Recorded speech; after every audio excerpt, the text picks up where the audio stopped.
Frantic Nerdcast, hosted by AJ and Brock, talking about all the nerdy things that you want to hear about. Let's get into it.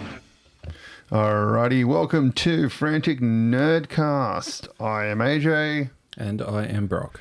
Alrighty, we've got a big episode for you in episode 3 here. Thank you for joining us, and thank you to all those people who have continued to listen to our podcast so far. You highly appreciate it. So, without further ado, let's just jump straight into what we're doing, and here it is. So, as usual, we're going to start with some sexy trailers that have been dropping lately. Let's start with Godzilla and Kong. Yeah, let's start there. Now, we were going to do this one in the previous episode, but we did about 85 other trailers, so we figured let's save one for next time. This one doesn't have me very excited, other than the fact that it's another Godzilla movie. Yeah, I'm kind of in the same boat of you. Like, have you been watching the Monarch series? Not yet. I've been waiting for all of it to come out. Once it all comes out, I've got a free subscription to Apple, so I'll just jump on then and smash it all out. Well, I think it's at episode 5, and I'm not sure how many episodes is in it, but it's I've been enjoying it.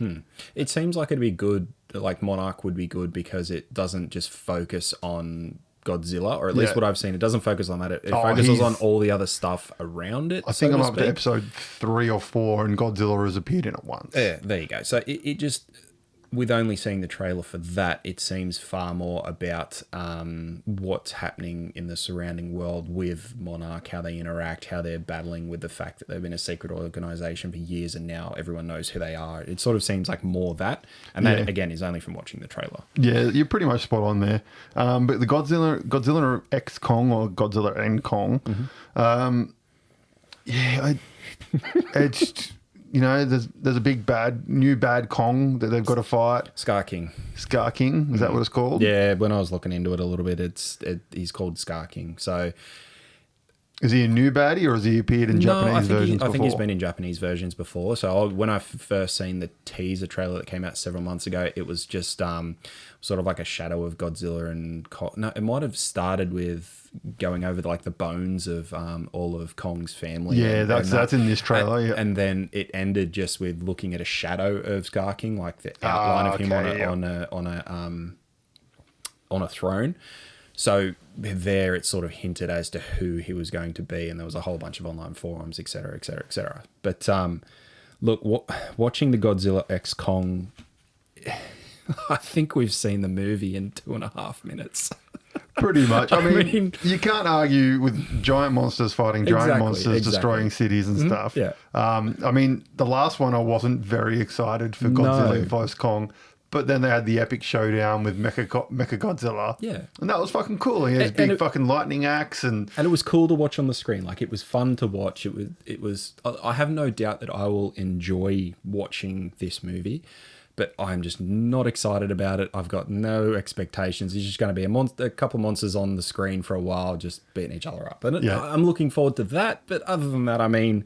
I think the trailer has come out at the worst possible time, considering Godzilla -1 just came out, and it only getting praise. Yeah, like even in that trailer for Godzilla -1, when Godzilla uses his nuke breath, and you see the tendrils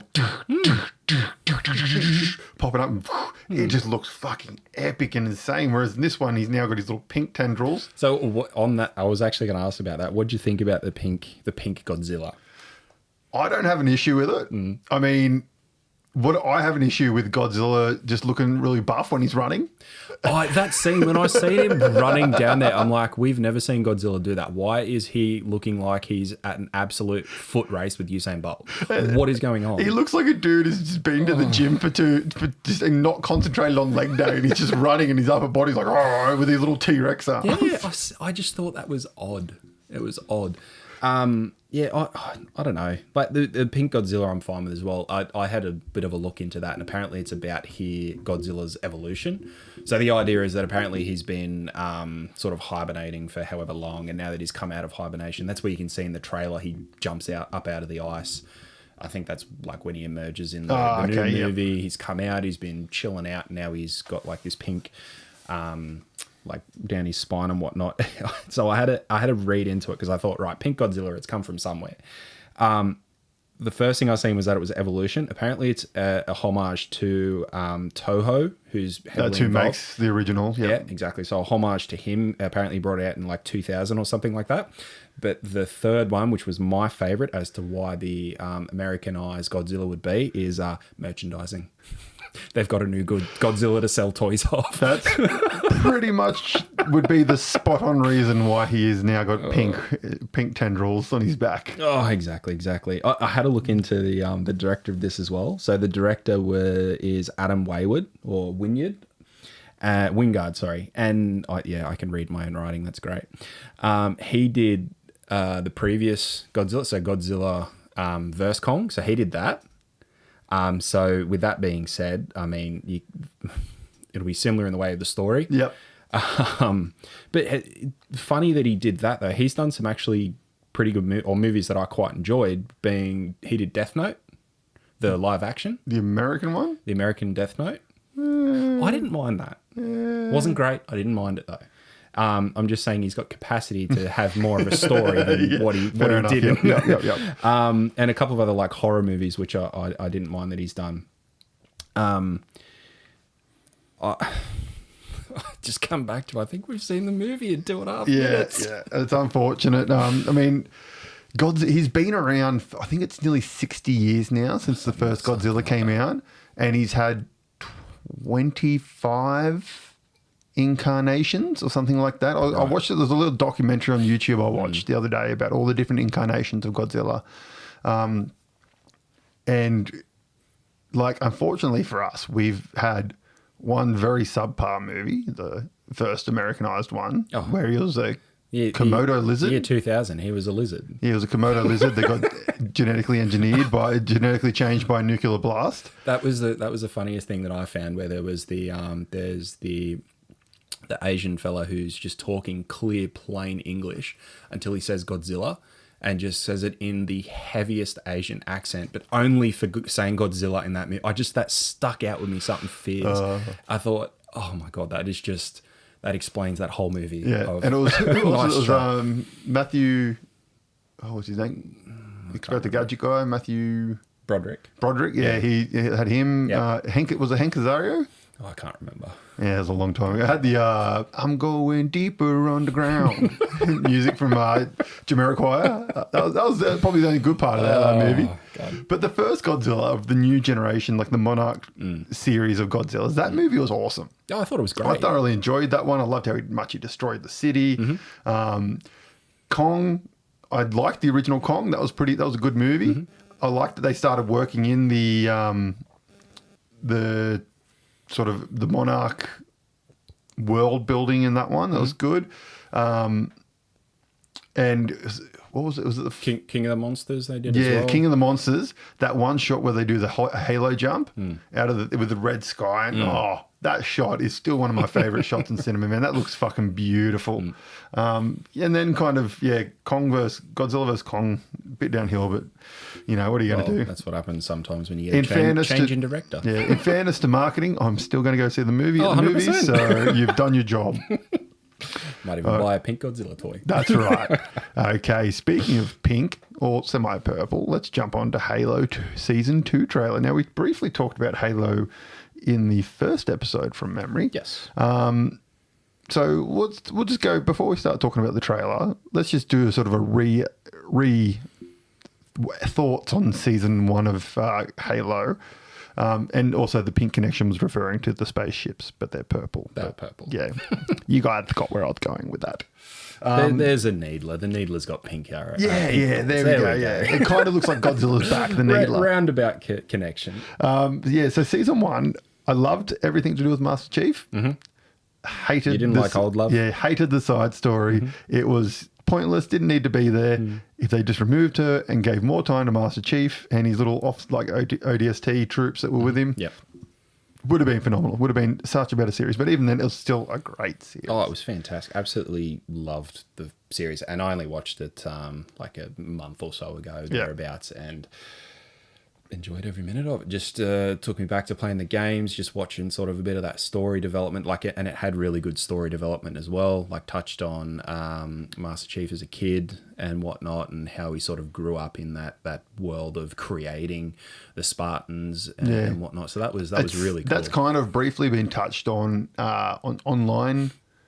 There was an online series. I think it was just called Halo. Like an online series that came out a while ago. It was like 6 episodes. Was it a cartoon? No, there was the anime one like The Matrix did. Yeah. They did a Halo 1 version of that. Yeah. It was like 8 different anime stories. But this one was like a series. Okay. It was like an online series. Went for like 8 episodes or something. It was a bit cosplay-ish. Mm-hmm. But it was all good and it gave good story arcs and stuff. Sure. It was done by Microsoft, I think, from memory. It was to promote Halo. Whichever one it was coming out. Yeah. But no, it was enjoyable. But this one I thoroughly enjoyed.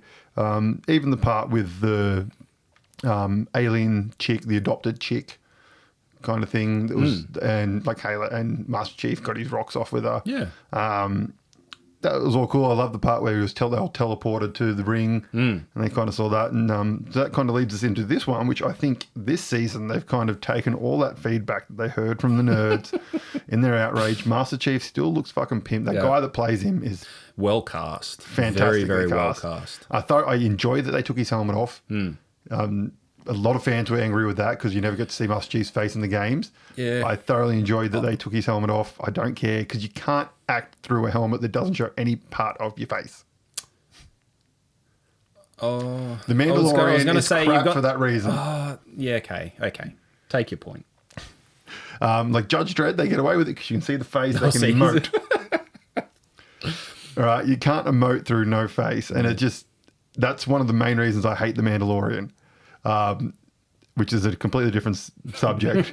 But yeah, so this one, the one shot that I clearly just popped into my head is when you see all those Covenant ships just out of that smoke, and I'm like, oh, this is going to get heavy. And that's where I thought this is sort of going to be not so much how the Covenant sort of coming to rise and whatnot. So that's sort of touched on in the first one, where the Covenant has started to be heard of more throughout the galaxy. So you know they're on the rise, but you don't know the full extent of what they can do, other than the UNSC, who sort of, they're like, right, the Covenant, they're bad, we need to sort them out. But everyone else is sort of like, fuck the UNSC. Yeah, pretty much. And where this one seems to be almost on the cusp of where the Covenant is like, hey, here we are. Everybody's fucked, not just the UNSC. And that seems like it's going to be a really, really cool story to see unfold. From the trailer, the bit that got me, I think it was about halfway through. It was almost like the first half of the trailer was just sort of, hey, here's everybody from the first one. Yep. Here's the characters and whatnot. And then they change the score of music in it. It goes dark, and then all you see is one of the bloody what are they called? I actually wrote it down. It was a brute? No, it's not a brute. Or it might be a brute. Either way, he just comes out with his laser sword. The laser sword just comes out and he starts... Yeah, the elite. The elite. So the elite comes through, breaks out his sword and just starts cutting him down like that. Just drew me even further into... I'm like, oh my God. God, the elites look so good in it too. They really do. They really do. I thoroughly enjoyed it. And then the big shot of the ring right at the end of it, the halo, right awesome. At the end of it, I was like, yeah. So even like the start of it, they just they draw you in with that nostalgic Halo music. So just having that in the background right at the start of it, you're just like, okay, I'm in. And Cortana is one of my favorite parts of Halo, the games and stuff, and she's awesome. Because I watched Halo so recently, they've completely changed her. So that was one of the things that I'm gonna be interested to see, because like the Cortana, she's part of a program, right? Yep. And it's the Cortana program or whatever it is, like in the games, where she is one AI of many. Yes. And the AIs only last for 7 years.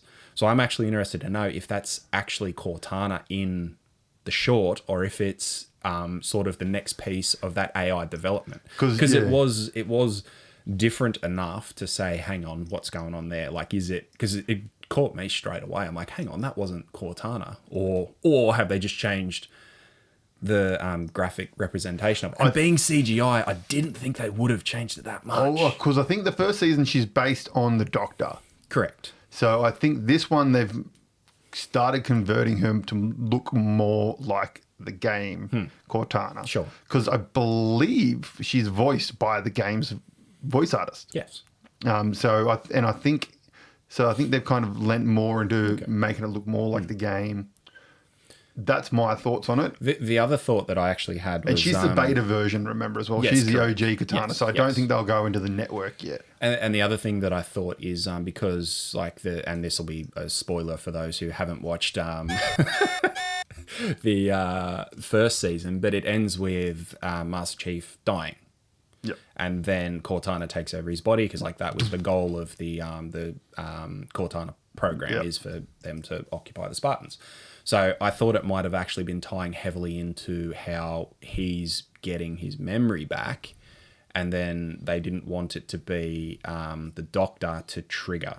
So actually changing the face of it so that this is Cortana, it's not the previous version. Yeah, so it might be a 2.0 Cortana. Yeah, kind of like that. Like, or almost like same Cortana, looks different, sort of. Maybe she's gone from being programmed after the Doctor to now rewriting her code to be an individual AI or something like that. Yeah, that was sort of like my other thought. I think that's more likely, but I still think it'd be cool to see sort of that development of the AI program to see it expand as Do you think they're going to bring in the, what are they called? God, it's been so long since I played Halo. The robots, the founders? Is that what they're called? I think they will, but I mean, if we've got season 1, 2022, we've got season 2 coming out early 2024, like, are they going to do it long term? Because if they're going to do it long term, then I think they'll come out at some point in time. Because I think from memory they said it wasn't connected to the games. This was its own universe. It wasn't a prequel to the games. This was like a alternate timeline kind of situation when the first season came out. So this Master Chief isn't the Master Chief from the games. Okay. Is what I remember hearing. So it can really go any route it wants to. But I think they'd still stick pretty close to the lore of the games and all that kind of stuff. In some way, shape or form, you'd expect it to, because, I mean, the Halo had to come from somewhere. Like, how did it come to be? Like, it'll be interesting to see how they explain that. And as you said, if it is the founders and whatever, because, I mean, at the moment... They're called the founders, aren't they? I can't remember. But something like that. That's going to stick with me even when I find out what it really is. And even that's like an AI program itself that sort of currently does and looks after and occupies the Halo program, so to speak. And I can't imagine they'll bring the Flood in. That's just, they're only still introducing the Covenant, so the Flood... Oh, the Flood won't come in this one. That'd be like season 4 if they come in, I reckon. Exactly. Like, they're ages away. But I imagine I reckon this show could be an SG-1 style length show. 100%, yeah. Because there's so much lore that they can use. It's just, and this fan base is gigantic. As long as they don't piss enough people off, they should be able to continue going with it, I reckon. I agree. One of the other things which I hope they continue to do is in just season 1, one of my favorite moments of season 1 is just that first episode when the Covenant are attacking and Master Chief just fucking drops down and does that superhero landing on the, and then just proceeds to fucking things up. I hope they do another thing like that. I reckon that's how they'll bring him back in the first episode. Like, he's fully recharged and just drops into a battle and just starts fucking some things up. Look, it will be pretty cool to see that. And they've introduced straight away, or at least during the trailer, what appears to be another Blessed One. Oh, yes. So I did pick up that. I mean, I think that's going to be a very big continuation through any of the series. Like, these Blessed Ones, I think they're going to be throughout the galaxy, and they'll start to get more and more and more, rather than being, there was one, oh shit, 2, this is incredible. There'll be heaps. Yeah, definitely. All right, so that is the Halo 2 season trailer. What did you guys think about that? If you want to have some thoughts about it, chuck them in the comments on Facebook, and we'll have a chat to you about it. So our last trailer, we only got 3 trailers this week, funnily enough. It's weird considering the last ones we had 25 million. And Dune 2 trailer, or Dune, however you want to say it. And this one, the newest trailer, actually just dropped today, like a couple of hours before we started recording this podcast. Now, your thoughts? Have you ever read the book of books, Dune, I was or gonna anything like that? I was gonna sort of start with that. Like, I have no history or tie to Dune. I've only seen the first movie, as in the movie that came out earlier this year or late last year. Okay, so you haven't seen the David? Haven't seen the one from back in the 70s or whatever it was. Haven't read 80s, the books. So you don't really know what's going to happen in this chunk. I've got absolutely no idea what's going on whatsoever. Okay, so pretty much, essentially, this won't ruin anything for you at all. Dune, the OG book, does not qualify to movies that go for 3 hours. I'll just tell you that much. It's a very small book. It's very politically dense book. That's the one thing about it. So this is part 2 to book 1, is yes, it? Okay. to the OG Dune book. Sure. And it's very politically heavy, which is why the first movie, not much happened in it. Well, that's what I was going to say. Like, it's one of those movies where a really good cinematic experience, from what I could tell. Yeah. Like, I didn't watch it at the cinemas. I watched it at home.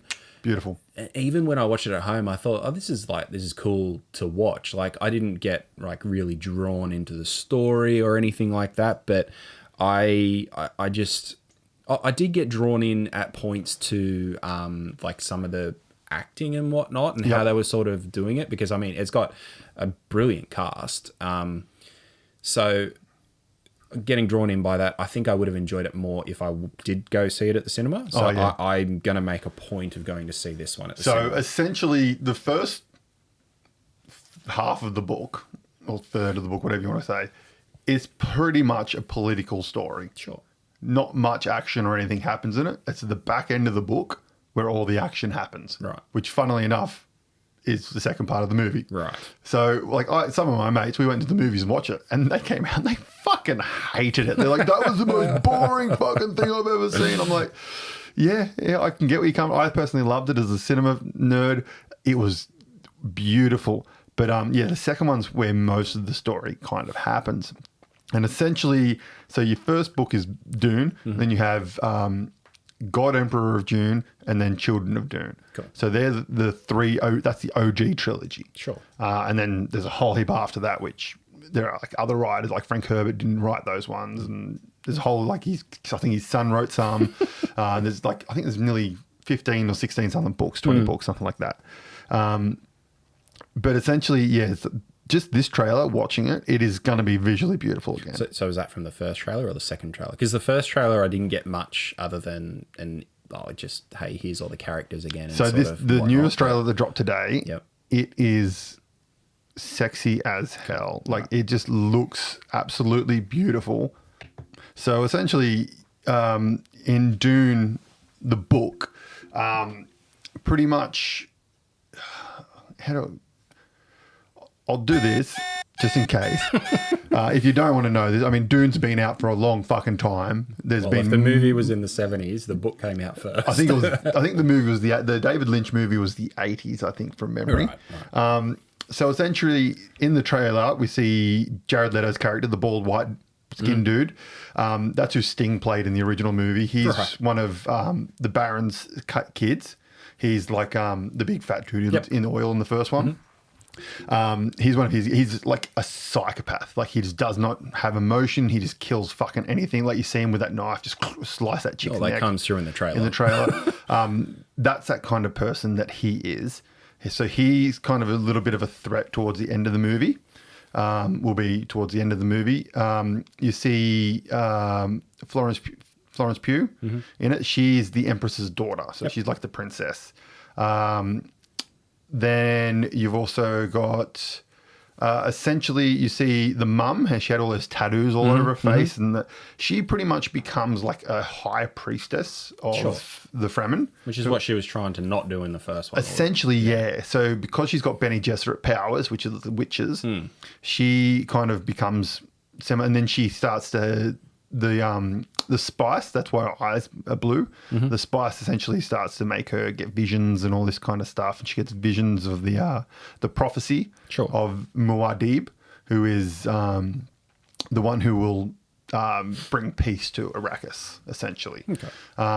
And she thinks it's going to be Paul. who's the kid. And there's not much more I can really say without ruining the movie for a lot of people. I mean, it won't ruin it because everyone's seen it. In my opinion, before you watch this, people need to go and find the Sci-Fi Channel, if you remember the Sci-Fi Channel from way back in the day. That still exists. They did a 3-part mini-series of it. Okay. So 3 movie-length episodes of the original Dune, and then they had another sequel to it, which they called Children of Dune, which was a 3-part series of God Emperor Dune and Children of Dune. So the first one was God Emperor and then 2 episodes of Children of Dune. Sure. In my personal opinion, like the effects are pretty shitty. Like at some points they're walking down dunes and you can clearly see it's a backdrop behind it. They're my favorite tellings of Dune. They're phenomenal. I will watch them any day of the week. They're brilliant. So if you can find copies of them, go out, watch them. And that'll prepare you for this movie, which will tell the same story, just in a much, much higher budgeted, grandiosey thing. But the trailer, just that one scene where all the Harkonnen soldiers are standing there and the desert storm's coming, and you see the fucking worms just come out. Oh, that looks amazing. And that's like when in the trailer they talk about it's a power, the Bene Gesserit, it's like it's a power we've never seen before. She's talking about the sand power. Yeah. And it's all about like the worms. And if you can control the worms, you control the Rakks. Because if you control the spice, you can control the Rakks, essentially. And that's that whole thing. But it just looks epic. And It does. It looks like a cinema epic. It looks like it'll be absolutely fantastic. But it'll just be drawn to being even better if you're there watching it up on the big screen, it has to with be all in the the big screen. surrounds, all the sounds. I can just feel like some of those scenes you're seeing them in the trailer as they happen on the big screen. I reckon you'll just feel the music just pumping through. As well, yeah. So I think it'll be awesome. like you'll get some Nolan sound kind of sound effects, and it's going to be awesome. For those of you that saw the first movie and like, yeah, it's a piece of shit, watch this one. It's going to be good. It will be very, very well done. And like the cast is phenomenal, and it's going to be cinematically beautiful. So I highly recommend you go and check that one out. Alrighty. Anime. Okay, so on to some anime talk now. So this episode, we thought we would have a chat about what was the anime that started it all for us? What created the nerd cartoon fascination? I think that this is for a lot of Australians growing up in the 90s. I don't think it was actually a particular anime. It was Cheese TV. Love Cheese TV. I mean, Cheese TV like came out with this like the simple one. Like it had your Pokemon, your Digimon, your Yu-Gi-Oh, Sailor Moon, Dragon Ball Z. All those sorts of shows were on Cheese TV. Yeah, it had Techno Man, which was one of my favourites from back in the day. I think it had Gundam on it at one point as well. No, I don't think so. No, I was having a look through the list. There was something I seen that was like... It might have later on towards the end of it, but it didn't at the start. But either way, like, I mean, that ran for years, like 93, 94, something like that, through to about like late 90s, early 2000s, thereabouts, and just played all these sorts of things on repeat. So for me, from an anime perspective, like that was a starting point. Like it got me heavily into all those types of shows, in particular Dragon Ball Z. That was my start. And for those of you, those American non-Australian listeners, should I say, Cheese TV essentially was Monday to Friday, 7:30 a.m. through till 7 a.m. through to 8:30 a.m. before school. They had 3 different shows, an episode of each, and they just run through them. And I think it started off, it was like Techno Man at 7. God, I can't even remember what the cartoons were. But it used to depend on the day of the week as well. Because if you on Friday they used to have their special show in the morning, so it was like their new release or whatever. Yeah. So you had to get the prime time slot, and that was whatever. Like it was the one that was currently being like made and released. Yeah, I think an American equivalent. I think Disney Channel did it for a while, where they had like their morning cartoon segment kind of thing. I was going to say the biggest thing that Cartoon Network did it with like their morning Yeah, things sure, and stuff like that as well, I think. I was gonna say, like, I mean, it's pretty much your Saturday morning cartoons, but it was every day of the week. So was it Dragon Ball Z that was that the main Dragon one Ball that kicked Z. it off? Dragon Ball Z was definitely the main one of all of those. But look, I've definitely got ties to each of them at some point in time as well. What was your favorite portion of? Oh shit! The microphone fell over. What was your favorite portion of DBZ? That was definitely scripted. Like what sort of chunk of DBZ was your favorite? What chunk Yeah. was my favorite? Saga or whatever you want to call them. I quite liked the Namek arc. Yep. Just because it sort of, I mean, it ended with the Super Saiyan, so that was like that was the build up for the first bloody however long or however many episodes until that happened. So that build and seeing that happen, that was awesome. But I mean, I think the story, just seeing it all happen on the Namekian world, and then with your Vegeta, really like his character build and how he is just portrayed as an absolute dickhead, but he's on the good side. Yeah. Like the way that he Because that's kind of where his turn started in the Namek Saga. Exactly. And just to sort of see how he comes around, see how Gohan sort of starts to expand as well. And like you watch him go from that little kid who's just The little bitch. Exactly. Yep. The little erratic bitch who's just whenever he gets cranky, he blows a gasket into or nags. yeah. And you see him sort of grow into what he's capable of, or not even what he's capable of, but it sort of it shows where he can go. Yeah. Now that was probably my favorite saga. My second favorite would have been easily the Cell saga. Yeah, see, that was my favorite. Is the start of the Cell Saga. So not the kind of actually no. It's So to be the Android saga rather than the Cell saga. No, sorry, 'Cause I think it's they the separated end them. of the Cell Saga. So my favorite part is when Gohan when he first turned Super Saiyan 2. Yeah. And just that was epic. The haircut that he has when he's got the little emo fringe thing at the front. He had the Namek and like Piccolo's shoulder pads with Piccolo's outfit on. Just looked pimp. And then like when he's doing that Kamehameha Cell and just with the Super Saiyan 2 hair flowing and Goku's ghost behind him. Yep. That shit was fucking epic, Yeah, man. yeah. I still remember that. And they never sort of matched that epicness, in my opinion, like afterwards with the Majin Buu saga and all that kind of stuff. And Majin Buu was all right, but it was definitely not as good as the other ones. Have you watched much of Super? I watched up until the end of the main series, and they've restarted it again, I think. I don't know if they've restarted it or they're just expanding on it. I'm not exactly sure. But So I watched to the end of the Universal tournament. Sure. So where they had the big tournament with all the different universes and the different Kais and all that kind of stuff. I watched to the end of that. Right. So I had a bit of a look into it the other week, and it was like a 2-minute look into it because I then got distracted by something else. But it seems like they've picked up from there.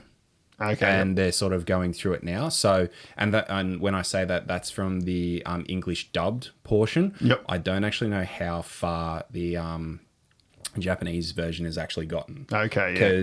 Because it seems like Japanese version's a lot further along that. So I watched it just with English subs and watched it through the whole thing like a few years ago now. I thought it was actually really good. Oh, it was great. I loved Super. I think it was fantastic. I thought it was really, really well done. I think the one thing that they were definitely pulling at, though, to try and keep people enthralled is there are so many versions of Super Saiyan now that it's hard to keep track of. Oh, it's the God, and then there's one above God now, and blue hair, fucking red hair, pink hair. It's funny because there's a little scene that I've seen a couple of times now where it's Goku comes through and he goes, "This is called a Super Saiyan. This is called a Super Saiyan who's ascended a Super Saiyan or a Super Saiyan 2." And then he goes 3 and then 4, 5 as he's walking, and then it's like gets to 3, 4, 5, and then 4. They stopped being called Super Saiyan after 4. No, they did. I'm sure they did a 4 and a 5. Oh no, sorry. Dragon Ball Z and Super don't have 4. 4 is GT. Yes, correct. So then that's not canon anymore. Yeah, correct. But in this one scene that I've seen, I think is actually within Super.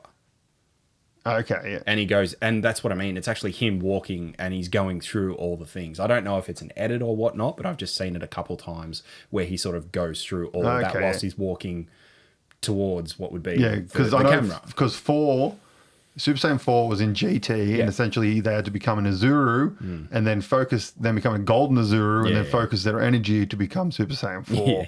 And Vegeta did it. Bulma made him a device to make him do it or something like that when Vegeta did it. And then they get the Super Saiyan God. They get to Saiyan God, but then which is the purple, I think, or the pink or purple, and then when they go blue, that is Super Saiyan God. So he comes back in. I think blue happened in that Frieza movie, the movie which was the start of Super season.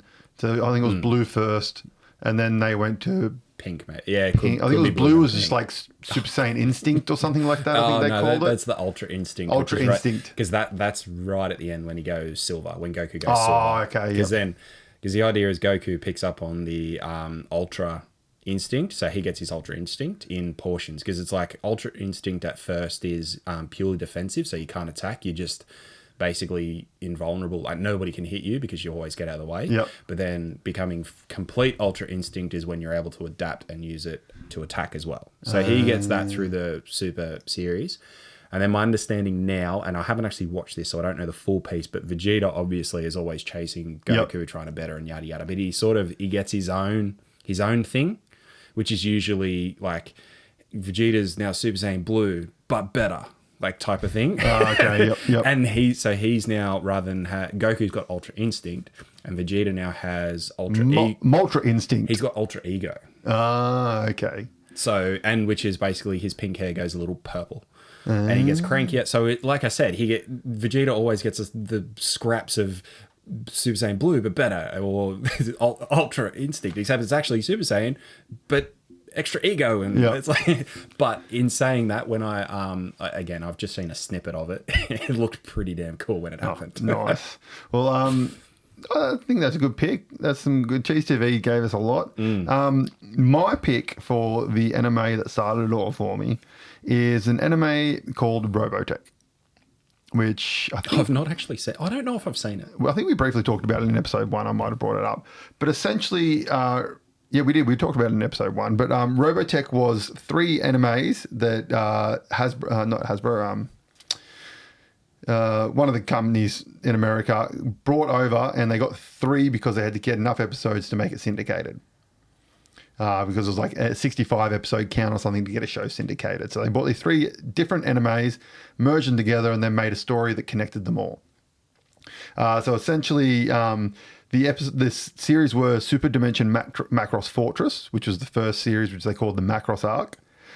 Then Super Dimension Cavalry Southern Cross, and then Genesis Climber was the 3rd season. So the first season pretty much focuses on humans who discover an alien ship that crashed on Earth, and then they sort of develop robotic technology from it. They rebuild the ship, and then these aliens come and attack it, and and the humans have to fight them off. These aliens are called the Zentradi, and they're after this thing called protoculture, essentially. And it's got the planes that fly around, and the planes can transform into humanoid style things.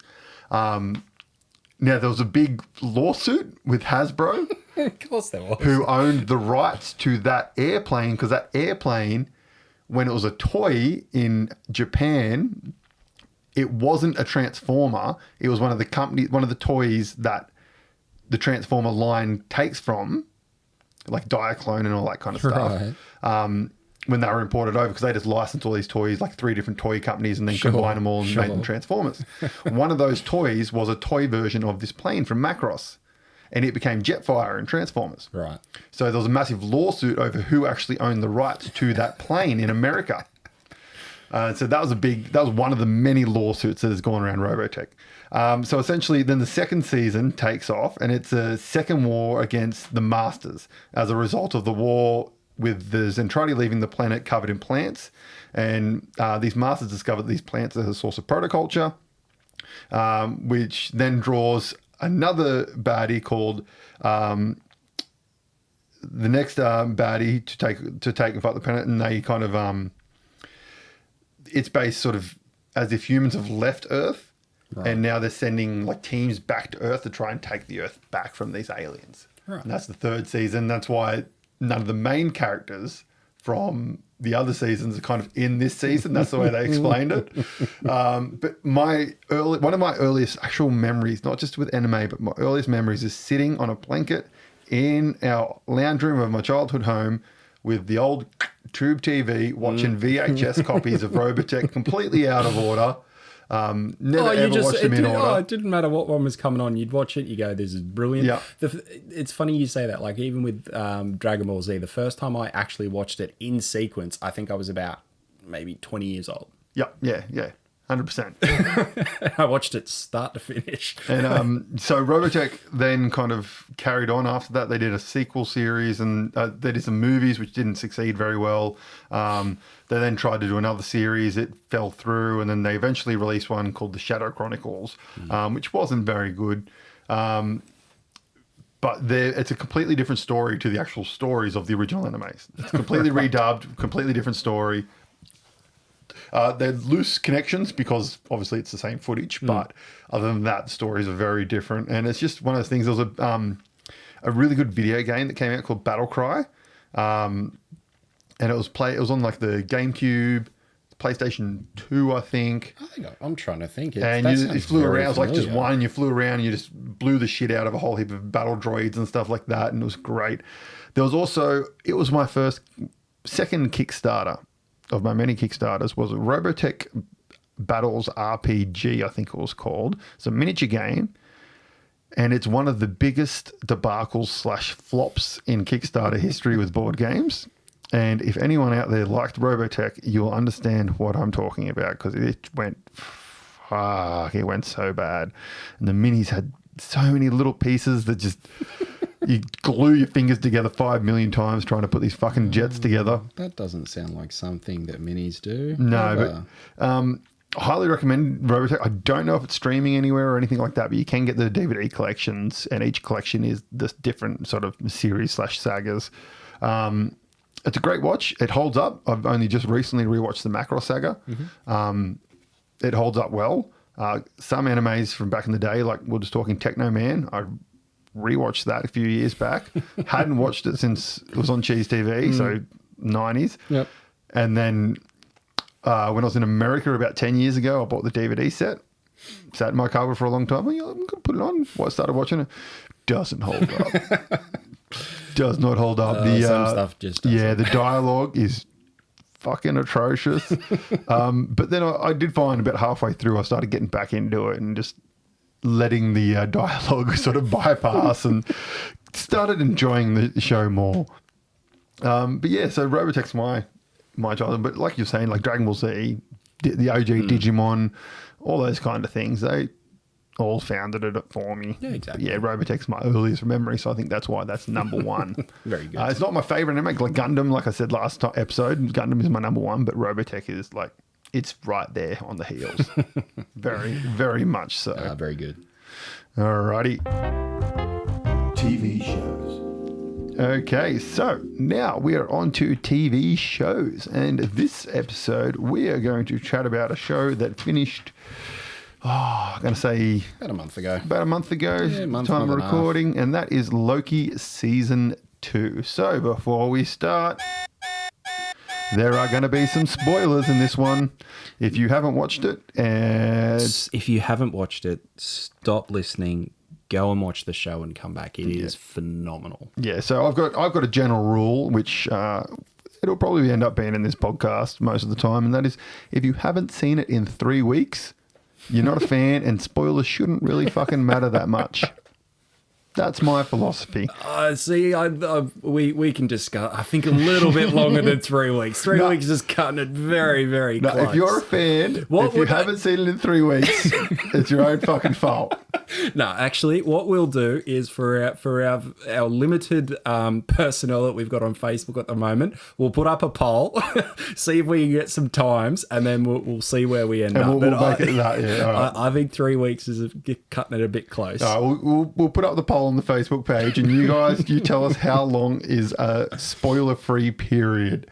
So Loki Season 2. Season 1, that was a tough thing to follow because that season was epic. That was by far the best thing Marvel put out since the end of the game. It was incredible.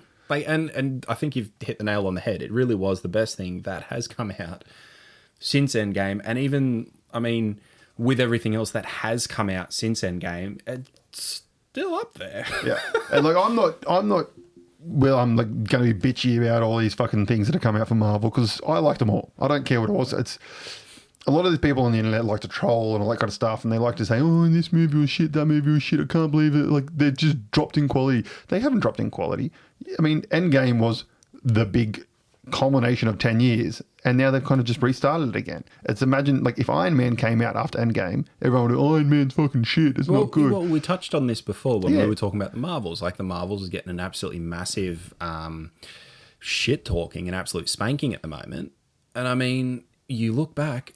And Iron Man 2 and 3, I'm pretty sure it was 3. Yeah. Like it copped very, very similar flack. But I mean, all the movies they're good movies. It's just people want to whinge and stuff like that. They're good movies. All the movies have been good so far, but that's not what we're talking about. We're talking about like, we're getting sidetracked. I'm getting aggressive at people being aggressive.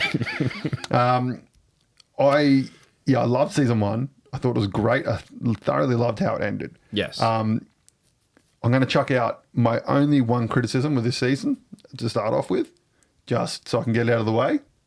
Sylvie's fucking hair. I thought the same thing. What the actual fuck? Why would you give her a fucking mullet? I think it was reflective of the era that she was in. No, Yes, I don't care. It's fucking horrible. It was by far, every time she came on camera, I was distracted from the scene. I'm like, the fuck is going on with your head? I take your point, but I do You look think like a fucking Eshe. They were playing into the era. Yeah, she's walking in, oh yeah, you want to fucking buy some drugs off a Loki, eh? I'm a fucking Eshe. Look at me fucking mullet. Oh, God. All right, well, there's your one criticism. Let's talk the positives. Right. Fucking mullet. I haven't written anything else. That was pretty much all I've written. No. From the get-go, the time slipping. Oh, that was awesome. It looked so good. It looked so good. The one thing is, like, it looked that good that you could feel it. Oh, yeah. Like every time that he came onto the screen and just went into that massive, like his whole body being contorted and whatnot on the spot, like your body, like me personally, I would sit there and just sort of like tense and almost like cringe and like, oh, fuck. Well, I think there's even part of it where him and Mobius are talking. He's like, does it hurt? Like, does it look like it hurts? Yeah. And he's like, no. And then he comes back and he terrible. goes, I'm sorry, I can't lie to you. That looks horrible. Like, and you feel it. And the way it was done was amazing. But also... Would have been hilarious to see on set. Oh, yeah, it would. And watching the way that the time slip developed throughout the series. Yeah. The way that he sort of, it just sort of happens and he starts to get control of it and builds on that control. And you just see, and that sort of all comes into like the character progression and whatnot of Loki. Yeah. But it was really cool to see where it started and where it got to. Yeah, 100%. It was just looked freaking awesome. So, I mean, okay, so if we want to start from the start, I mean, that ultimately is where season 2 starts. It starts with Loki going through some time slipping, and straight away you just kind of like, fuck, he's jumping around everywhere. Like he's going between time and across spaces and whatnot. What the fuck is going to happen in this season? Yeah. Like it literally just brings you straight into it, and it leaves you there for, I reckon, a good like 20 minutes, 20 minutes of episode 1. You're just sitting on the edge of your seat thinking, what the fuck is happening? What is going on and what is going to happen next? Like you just have no idea. And I thought that was so well done just to set the tone for the season of you're always going to be guessing what's coming next. You're not sure how it's going to happen or what's going to happen. I thought that was really, really well done. Yes, no, I 100% agree with that. I thoroughly enjoyed the introduction of what was old OB? mate? Yeah, OB, man. He was awesome. He is great. I love that scene where, I'll say this after this, but I love the scene where they're talking to Mobius and Loki, and then Loki jumps back to him in the past and tells him, and then they're having that conversation over time. I love that part. I mean, I've heard people online complaining about that doesn't follow the rules for time travel that was set up in Endgame. And apparently but they're outside of time. The director came in and goes, yeah, they're not in, they're outside of time. They're in the TVA. They follow different rules. And Exactly. Like, yeah, that's fair enough. I'd buy that. I mean, time travel's not a real thing. Exactly. And I mean, like the fact that, oh, Jesus Christ. The fact that he's actually time slipping goes against the rules of the TVA as well. Like, I mean, they say that in the show, which means, fuck. Like, it's going to happen. Like, it's one of those things. Put it on screen. It's going to happen. Just enjoy it. And I thoroughly enjoyed the part of, like, Loki's feeling, his inability, he feel like the feelings, you can see he gets that feel of the inability to be able to change anything. Correct. Yeah, every time he tries to change something, he just gets that that crushing inability of it just doesn't work. It just doesn't work. And that progresses towards the end of the series where it's everything fails on him trying to do. And what I think that ties in really well with is, I mean, the history of Loki. Like, he was always doing the negative thing, the bad thing. Like, he says it several times in the show, I'm the bad guy. Yeah. And it sort of plays on that where he is trying so hard to not be the bad guy and to do something good. And it's almost like the tale of, sorry, mate, but you just can't. You are the bad... And they did that really well. Like, just... I'm the bad guy, and I'm doing everything to not be the bad guy, and I just can't. I mean, he spent what? They worked it out. I can't remember if it was hundreds or thousands of years. I think it was 3 centuries. Yeah. He spent learning astral dynamics, theoretical dynamics, or whatever it was. Exactly. So in like the way of the Norse gods and whatever, and however that sort of portrays, like they live for thousands of years. But even so, like that's 300 years of purely doing one thing to try and stop. And if he's doing it in the way of like hours at a time to sort of do what he's doing and whatnot, I mean, he's failing once every hour for 300 years. Yeah. Yeah, so, that's a long time. And you can just see the shortness in when he sort of gets to the end of it. You can see the shortness of, right, I've got this, do that. Yes, we know. Cool, sweet. Turn here, turn there, push that. Yes, we know you're going to drop it, but don't drop it. Move down here, do that, sweet. And then he gets to the end and it still doesn't work. You can just see 300 years of absolute pain and heartbreak on his face. Like Tom Hiddleston... nailed it. Dude, he's such a good actor, man. If you ever get a chance, watch him in Night Manager. Oh, so good. That show is incredible. So phenomenal. One of the other things I really liked about the series was they didn't bring Kang in. Correct. I did like Kang wasn't in it. They had He Who Remains and they had Timely. Yeah. And like He Who Remains just from season 1 was phenomenal, and he's phenomenal at the end of this series as well. So I actually wrote something quickly about that. Like Majors, I think I couldn't tell you what I've seen him in the past, but when I've seen him through like as He Who Remains, as Timely, as Kang. So far, I've loved him when he was as He Who Remains. Yep. I didn't like him when he was as Timely. Yeah, like, I didn't sort of get drawn into the character. I think Timely was meant to be an annoying character. I got that, but even as an annoying character, I just couldn't get drawn in by it. Like even a character that is there to be annoying, that's fine, but you still need to sort of be drawn into them as the annoying character, if you know what I mean. Yeah. And Majors has got the capacity to do that, but obviously not with an annoying character. Yeah, like he was good as Kang in Quantum Mania. Yep. Good as Kang. I think Remains. the best I've seen him is as He Who Remains. Oh yeah, phenomenal. And yeah, so I like that they didn't bring Kang into this one, so they gave those like He Who Remains that shining moment. And pretty much one of the other great moments in the show was when we got to see Mobius on his jet ski.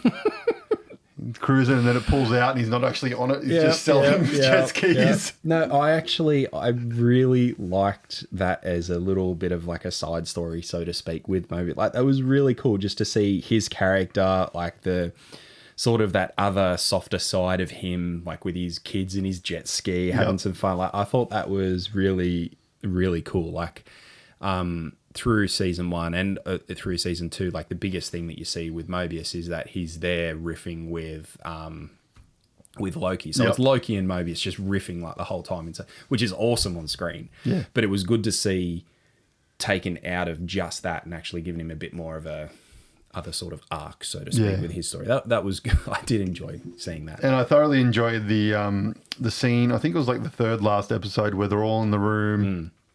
OB's just built the device and they're about to travel back, and then it all goes to spaghetti. Yeah, and that's cool. sort of where Loki figures out he can control the power, and just the emotion when like they just disappear one by one, and then Sylvie's there and he tries to grab Sylvie, and he pauses it all and then rewinds it, and he figures out he can do it. That was an awesome scene. I have to say, like, I know that you don't like Sylvie's haircut, but don't get me started, mate. I'm fucking over it now. And you're just bringing it back. Every time that you see Loki and Sylvie on screen, you can cut and feel the tension, like, just throughout. Their chemistry is phenomenal. It is incredible, and it just it's almost like as soon as you see them both on the screen, it's just there, and it's straight away. Yeah. Like, the chemistry is instant. Like, they don't even have to say anything. They just look at each other, and the way that the camera work does to show that and portray that, you're just like, oh, fuck, righto, this is happening, and it's really, really well done. Oh yeah, 100%. And then it's just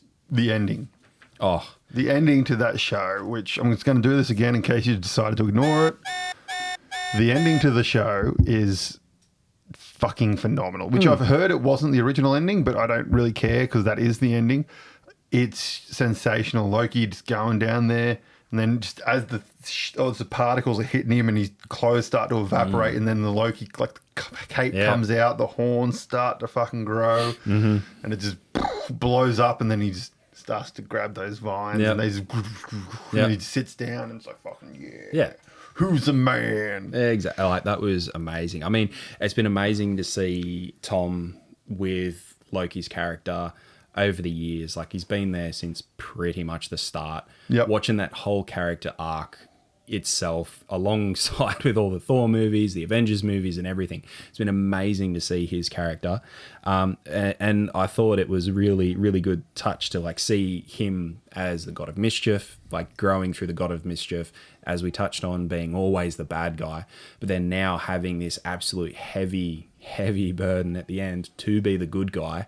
And you can sort of see him being, what's the word? It's not relief, but it's just almost like, it almost is like a relief that I know that I have to do this. I know that I'm going to do this for a long time, but I'm doing the right thing. Well, yeah, and you say burden, because he actually, one of his first lines in Thor is, "I'm blessed with glorious purpose." And then as he's getting it, he says that same line again. Yeah. And I think the episode is even called "Blessed with Glorious Purpose" or something like that. It is. And that's awesome. Like, that's some good writing right there. Oh, it's incredible writing. Like, it is so well done, so well thought out. It was amazing. He's done so well in that arc. It's Loki's probably one of my favorite characters, on screen, just to watch the whole way through. Yep. It was really, really well done.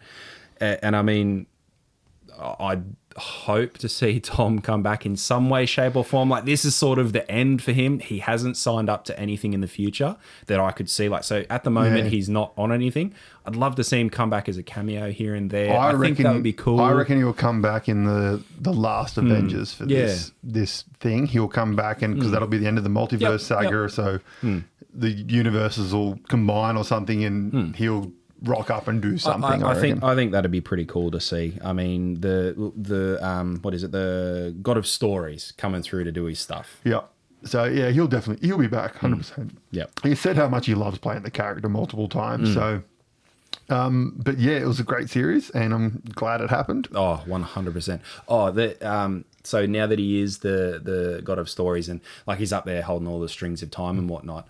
I can't remember what other show it was, but there was strings in it where they're actually green.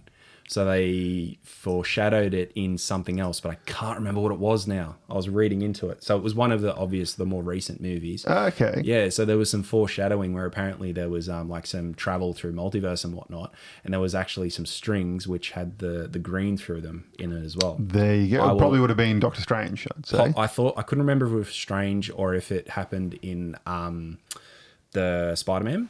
I thought it was one of those two. Could be that, yeah. But either way, I'd seen that and I just thought, oh, cool, God, they're fucking good at this shit. Oh yeah, Kevin Feige, man, that dude knows what he's doing. He's a smart man. Yeah, very smart man. Alrighty, and Okay, so on to some comics now. So this one we are just going to talk through just some of our recommendations for comics, not just necessarily for Christmas or anything like that. These are just some of our comics that we thoroughly enjoy reading, that we just, if you haven't read them, we're chucking them out there for you. So why don't you start with your first one? Sure, I'll start off. So people who know me know that I'm quite heavily into Batman and whatnot. So all things Batman, love. Because I'm Batman. Exactly. Never seen me and Batman in the same room. So if you were Batman with your beard, I think people would figure out you're fucking Batman. Look, I tend to agree. So I chose Tower of Babel as my first one. Okay, so I haven't read that. Yeah. Tower of Babel is actually a Justice League comic. Yep. But it's heavily focused around Batman. As most things usually are. So in essence, as we know, Batman's the tactician. Yep. So he's got a plan for everything. So through various Batman arcs, he gathers intel on the Justice League and has plans to overcome, combat should anything go wrong. Now, this particular one was written around the time where they had the Injustice League, and the Injustice League took control of the Justice League's bodies. So this is sort of like an arc off of that where, right, there's a way for people to infiltrate the Justice League, so I, as Batman, need to be able to stop all of them. Yep. So Ra's al Ghul breaks into the Batcomputer, gets all that information, and then uses that information against all the heroes, the Justice League. So Red Kryptonite against Superman. He uses I wrote it down. There's Red Kryptonite against Superman. He's against the Martian Manhunter. He's actually got like a magnesium skin where they can turn his magnesium skin, so he bursts into flame all the time. He's got countermeasures for all of them in some way, shape, or form to basically render them useless. I think they actually did that in an episode of the Justice League cartoon as well, from memory. Yeah, but more than likely. Yeah. And the idea was that Ra's al Ghul was trying to take over the world, so he sets up the Tower of Babel. The Tower of Babel comes in two waves where people first they can't understand anything in the written word. It mixes everything up. But then the second part is that they can't understand the language. So if you're talking like this, it just comes out in pure babble. Okay, Tower of Babel, yep. Exactly. So Tower of Babel. And then so sort of goes down that route. Once all the Justice League come good from what's happening, Batman goes through. I think Batman helps them, but he's unable to help them at first because Ra's is gone and grave robbed Martha and Thomas Wayne. So oh Jesus! Yeah, right. so that happens in it as well. And then there's also basically Ra's is doing his plan. Batman then starts to help all the rest of them, and as he's helping all the rest of them, he sort of says, right, guys, this is how Ra's was able to get in top of you. So he said, look, I've got a file on all of you, and I have ways to fuck you up. And then the Justice League go, right, we'll deal with you later. We've got to go stop what's happening in the world. So Justice League comes through, saves everything, but it has a really, really cool ending where basically the Justice League have to go and do a vote as to whether Batman stays in there. And the way that that's written is really, really well done in that it's a split vote. Superman's the last one to make the vote. Batman knows that he's the last one to make the vote, so Batman just leaves. And Superman walks out and says, oh, well, he left because he knew how I would vote type thing. Yep. And that's more or less where it ends. Really, really well written. The comic, the panels and the strips and whatnot, they're really, really nice. It is a little bit older, but it is, still holds up well. I only read it within the last 5 or 6 years. Nice. Really, really good. All right. Alrighty, whilst we're on Batman, I may as well continue with one of my selections, which is a Batman, and that is Batman No Man's Land. I have not actually read that. Oh, she's good. So this one is a big one too. So it's 5 trade backs. It starts off in another trade back called Cataclysm, and essentially an earthquake hits Gotham and pretty much destroys most of Gotham, and it gets segregated, so much, and all the criminals start taking it over, and the US government's pretty much, all right, Gotham is a no man's land, so it's no longer a part of America. Right. And at the start of it, while this happens, Bruce isn't in Gotham. He's off, so he can't get back in. So he's at the start of No Man's Land. He's got to try and get back into Gotham. So the Bat team, and this is older Batman, so there's none of the robot Batman and all that kind of shit. Sure. Essentially, you've got Nightwing. I think Nightwing's in it. But you've got like Batgirl, Cassandra Cain Batgirl. Mm-hmm. You've got Oracle, Nightwing, Robin, Spoiler. So just your core OG kind of Bat crew, Bat family. And essentially what happens is all the villains from Batman's Rogue Gallery start taking over different sections of Gotham. And it's pretty much just the Bat family trying to take back Gotham. This is... I believe they did it in Gotham, the series Gotham. So Gotham, I've seen... I haven't seen the last season of Gotham, but what I was going to say is it sounds heavily like... I'm trying to remember if it's Arkham City, the game, or if it's... I'm pretty sure it's Arkham City. It might be, yeah. I've never played it, but yeah. I'm 99% Arkham City heavily revolves around that. I mean... Yeah. The first game's Arkham Asylum. They sort of everyone breaks out, and then they're in the city. So whilst they're in the city, they take over various parts of the city, and it becomes No Man's Land. They shut the bridges, etc., etc. Yeah. So pretty much that's essentially this story. It's good because it showcases all the different Bat family. So this is also before Damian as well. So Damian's not in it, and I think at this point, Spoiler had been Robin. But then she went back to being Spoiler. Sure. Because Batman pretty much said, you're a piece of shit. You're not good at being Robin, so fuck off. But eventually Superman comes to help and he flies down. And he's like, I'm here to help. And Batman just goes, fuck off. This is my city. Go away. Yeah. This is the one place you don't go. Yeah. And essentially it's a great series because it showcases all the villains, showcases all the Bat families. When Cassandra Cain was... she had like the sewn up mouth and she couldn't speak. So she could speak through body language. All right. So all she did was fight people and stuff because she was just an assassin. So it's a phenomenal series. And like, I can't really say much without giving huge plot points away. Oh, I just gave all of them away when I said it, but well. But it's, and there's also a lot that happens in it, a lot, because it is 5 trade backs worth of story. But yeah, Batman No Man's Land, highly recommend it.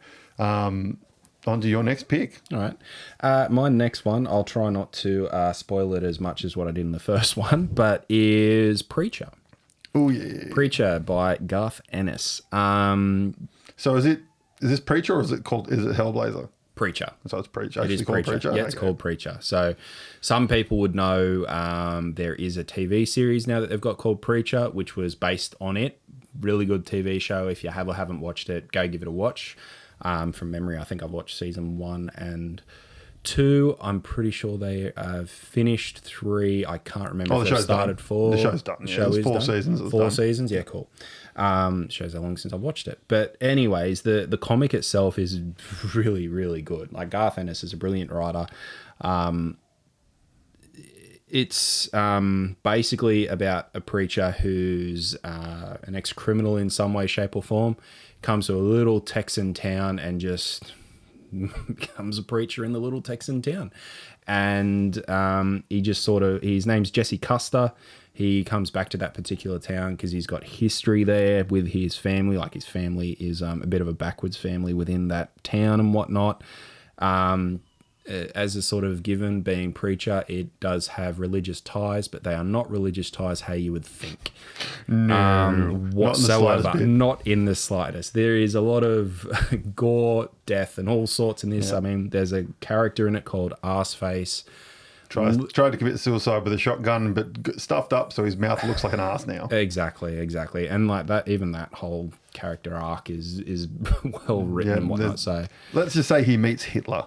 Yes, he meets Hitler, like, and that just goes to play. Like, yes, it's got religious elements. Yes, it's got heaven and hell. But I mean, a guy called Arseface meets Hitler. That it just sets the tone of the story. So essentially, from memory, he gets the voice of God. Doesn't he? He gets they call it the voice of God. It's a thing called Genesis, and Genesis is the love child of an angel and a demon. Yeah. So love child, angel, demon. It was being kept up in heaven. It got loose and got to Jesse Custer, and they call it the voice of God. So he can basically say, "Oi, you stop," and you stop. Yeah. And his best mate's a vampire. Yeah, an Irish vampire. Yeah, Irish vampire. Which is an alcoholic, drug abusing Irish vampire, and his arc as well is awesome. And the girlfriend, Tulip, I think it is. Tulip, Tulip. Who again, she's just a girl, a badass chick who wants to be with Jesse again, and sort of that. They used to be ex-cons before he came back. Ex-cons before he went back to being a preacher. Without saying, there's other things that I sort of want to say but don't want to ruin the comic. Yeah, don't say it. It's worth a read. The show's, I don't think the show did it justice. I think season 1 was awesome. From what I watched of season 2, I don't think it was as good. They are good. All the seasons are good. Because do the comic justice, it's produced by Evan Goldberg and Seth Rogen. So they're massive comic book nerds. So they did it justice, but it's not as good as the comic. That's probably a better way to put it. They're not as good as the comic. Yeah. Speaking of Seth Rogen and Evan Goldberg as producing partners, my next comic is got a cartoon currently out on Prime TV, produced by these boys, and it is called Invincible. That cartoon is incredible. Oh, the comic. So essentially, if you haven't watched the cartoon yet, the comic is essentially... it's created by the same creative team that did The Walking Dead. And it's their take on the superheroes, but it's kind of a piss take at one moment, but then serious at a time. Not like The Boys takes a piss take. It's more on the serious side, but then they kind of poke fun kind of things. So like the first sort of bit, you've seen it in the cartoon. It's in the start of the comics. Essentially... you've got Invincible, who is Mark Grayson. He's the main character. He's a young kid. His dad is essentially Superman. And Mark gets his powers finally when he's 16. He gets his powers. He's essentially Superman as well. What are they, Vitrulians or something like that? Or then... I was going to say Voltron. They're not Voltron. They're not 5 lines that form into a mech. It's something like that. Yeah, it starts with V. I can't remember. Viltrumites. That's it.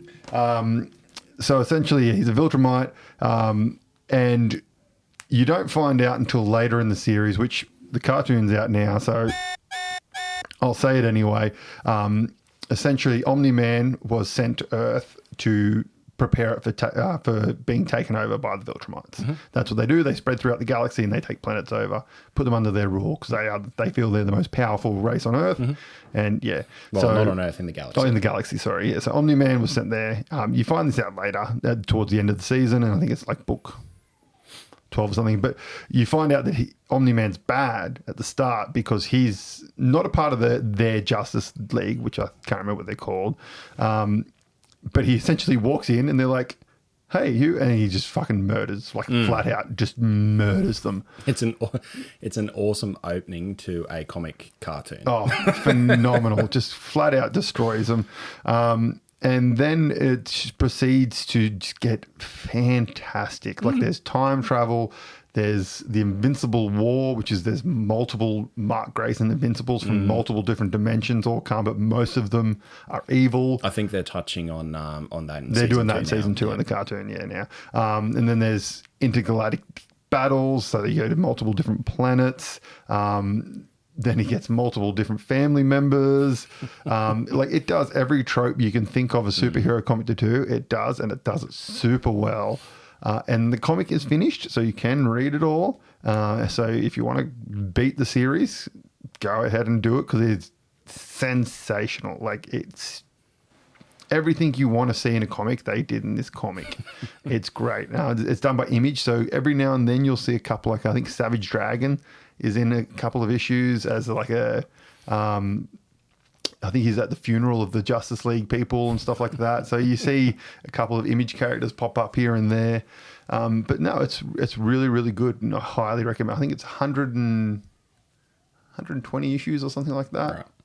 But I think they've got 2 compendiums out now that you can get and read. But yeah, highly recommend it. All right, for my last one, I went back a little more mainstream. It's a Marvel comic, and it is Planet Hulk. Oh, so good. So Planet Hulk is which one was it? It was Thor Ragnarok. So Thor Ragnarok has loose ties to Planet Hulk. When I say loose ties, as in it's on the same planet, Hulk's there. That's about it. So it's there's a few other ties, but they're the main the way ones. Hulk got there was very different. 'Cause Exactly. in the comics, it's the Illuminati who Yep. are like the smartest people on Earth. So Iron Man, Mr. Fantastic, Yep. and all that. They're like, Hulk's too dangerous. Put him in a pod, and they send him off, and he ended up on Scar. That is literally what happens. And then when he gets there, he gets hit with one of those, the bands, same as what happened to Thor. Like he gets one of the bands, he becomes under their control, has to fight in the arenas. But it's a much more of a bloodbath type thing where he's just trying to survive in a realm where he's becoming the champion and whatnot. So yes, that is the same. He does become the champion, but he doesn't get that Lux life. He still just sits down in the dungeons and whatnot. Yeah, and he eventually becomes like a sort of rebellious leader. Yeah, all that with kind of stuff. still has Meek and Korg, but rather than Meek and Korg being friends with Thor, they're actually friends with Hulk, and that sort of that bands together quite well. It's really cool to watch that happen. And he's not an idiot like he is in the movie. He's Yeah, very exactly. Much He's also he's not smart Hulk. He's just like aggressive lad Hulk. and it's well written too. Like even like the way it's still Hulk does this, like to sort of talking, but it's not Hulk smash. Yeah. It's actually it's got some intelligible. Because he's been Hulk for a long time. He can't turn back to Bruce, can it's he? the same thing. He's been that for several years as Hulk. Yeah. Look, really, really, really, really good comic. It is awesome. I mean, you've got the arena fights. You've got him sort of rising up to try and take on the tyrants of the planet and whatnot. Again, I'm trying not to pull too many things through without spoiling it. It sets up the next comic being World War Hulk, which is it's Equally as good. I preferred Planet Hulk. Oh, Planet Hulk was much better, yeah. But it's very, very close behind. It's one that when I got recommended by my cousin, and I just got straight into it, and it was really, really fucking good. Yeah. Yes, very much so. All right, my last one is a comic that not many people have probably heard about. It's been, I think from memory, it's been through a couple of different publication houses and stuff. It is Hack Slash. So essentially, Hack Slash follows a girl named, I think, Cassie Hack from memory, normal teenage girl, and her mum, who is a lunch lady, becomes what they call in the comics a slasher. So essentially, it's kind of like a demon-y kind of thing, slasher. And eventually that leads Cassie to becoming a slasher sort of protector. Like she takes out slashers. So she travels around, and eventually she gets her friend Vlad, who himself is a slasher, but he's like a good slasher. And he's like a Jason mask style thing on. And they just travel around. Every issue they travel around and they just kill slashers. But the cool thing about it is they draw in some of the big name slashers from movies and stuff like that. Like one issue she fights Chucky. Right. Another one, I think from memory, they fought Jason. Eddie Evil, who's an old comic book character, they fought him. Lots of different sort of famous things. One, she's officially a suicide girl. Right. So the Suicide Girl models, the real life models and all that kind of stuff, the website, she's officially a suicide girl. There was an issue where she had to go help the suicide girls take out a slasher. Right. And she had like a full post, like full profile on the website and real life and all that kind of stuff. And like it's done like the school camp tropes. Like any slasher film you like, they've done these tropes in this comic. So it's just purely like it's just drawing on all of those slasher films for ideas and just putting it on comic, but actually using the characters that we know and love from all those slashers and bringing it. That's really good. And it's there are a few issues where Vampirella, famous comic book character, been around for a lot of people know her from girls dressing her as a Comic-Con, where it's pretty much the big red G-string, the Borat style G-string, but on a female. She's a vampire, alien vampire from another world kind of thing. She's been in a few episodes. Her and Vlad have a thing, which is quite funny. And because Vlad is very much like Hulk. He's just an idiot kind of me want to kill people kind of slasher kind of thing. So is it more of a comically written, as in trying to be on the lighter side, or half? So half the time it's more comical. She's very, I'd compare it to Supernatural. Sure. In that vibe that Supernatural has, where it's serious at times, but then it's also, while they're fighting, they're taking the piss kind of thing. Yeah, okay. So I compare it kind of to that. Like it's not the same stories or anything like that, but it's that same similar vibe. And just the sheer fact there's 4 compendiums of it, I think. And they've just restarted in another couple of episodes where she's given up the life and she's living in a trailer. Vlad's dead. She's given up the life living in a trailer in the middle of nowhere, but then all of a sudden zombies start knocking on her front door, so she has to kill them. Then she gets a phone call from her auntie who runs a camp. She has to go to the camp. The camp is actually a camp for young kids to be taught how to kill slashers, right, and stuff like this. And there's a doctor there who's raising dead people. He brings Vlad back to life and all this kind of stuff. It's weird shit, but it's just thoroughly enjoyable to read. And I highly, highly recommend people get out there and give it a squiz. It's really enjoyable. Very good. All right. That is pretty much... Oh, no. Actually, wait. We have got one more thing to talk about. Oh, I pressed the wrong button. That's embarrassing. Gaming. We're going to talk about the Blade trailer that just dropped.